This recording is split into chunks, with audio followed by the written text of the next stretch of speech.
রহিম, আমি মোহাম্মদ জুলফিকার আলী আজ বিএনপির এক জনসভায় বক্তব্য দিতে গিয়ে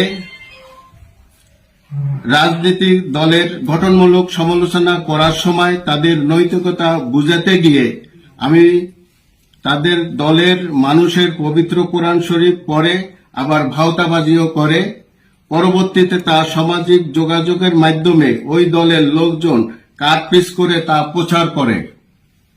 প্রিয় মুসলিম ধর্ম প্রাণ মানুষ, আমি একজন হাজি মানুষ। আমি কয়েকবারই হজ ওমরা করছি। ইসলাম আমার ধ্যান, ইসলাম আমার প্রাণ। আমার এই খণ্ডিত বক্তব্য ভিডিও দেখে কারো মনে কষ্ট পেয়ে থাকলে তাহা আমি আল্লাহর হস্তে ক্ষমা চাচ্ছি। কিন্তু আমি এই কথাও বলেছি, এদেশে যদি কোরআনের আইন চালু হয় আমি এবং আমরা সমর্থন করব।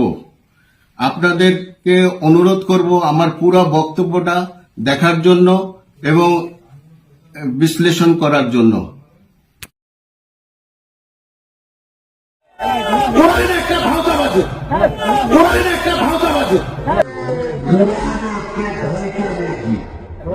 কোরআন একটা ভাওতাবাজি জামাত ইসলামের।